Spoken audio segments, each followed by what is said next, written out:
the rise and fall of the Bates House. Just off of the northwest corner of the square in Chariton, Iowa today, you'd see the Midwest Heritage Bank.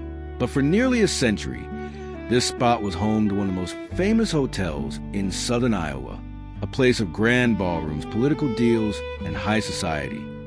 This is the story of the Bates House. The story begins in 1873. The man with the vision was Benjamin Franklin Bates. Chariton was booming as a railroad hub, and Bates knew the town needed a hotel that screamed sophistication. He didn't just want a boarding house. He wanted a landmark. He commissioned a massive, 3-story brick structure located just a half block west of the square on Braden Avenue.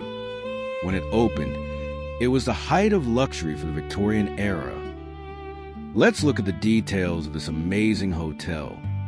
The Bates House was a 3-story brick wonder. The structure featured high ceilings and massive windows that allowed for natural light, a must before the age of electricity. The layout of the first floor was a social hub, featuring a grand lobby and a dining room that became the place to be for Sunday dinner.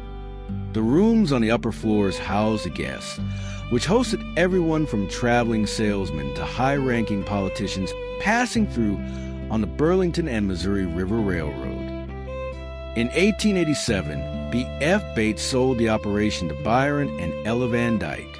They kept the Bates name because by then it was a brand. For the next 25 years, they maintained a standard of excellence that made Chariton a point of pride in the state. Unfortunately, time is rarely kind to old hotels. In 1912, the Van Dykes sold the property. The rise of the automobile changed travel, and guests began looking for modern and fireproof accommodations. When the Hotel Chariton opened nearby in 1923, the Bates House started to lose its luster. It transitioned from a premier hotel into more of a rooming house. By the mid-20th century, the grand old lady of Braden Avenue was showing her age. The end finally came in 1959. A local man named Luther Johnson purchased the property with the goal of progress. That fall, the Bates House was systematically taken down. Crews salvaged what they could. Everything deemed valuable or reusable was removed. This included doors, windows, decorative trim, and the hardware from the 50 guest rooms. The house contained an old piano and a pedal organ. However, due to their poor condition, they were not kept when the Bates House was demolished. Bricks in good condition were reclaimed for use on other local projects. The rest of the brick and mortar was cleared away. By 1960, the Midwest Heritage Bank, then known as the First State Bank, constructed its new building on that very site.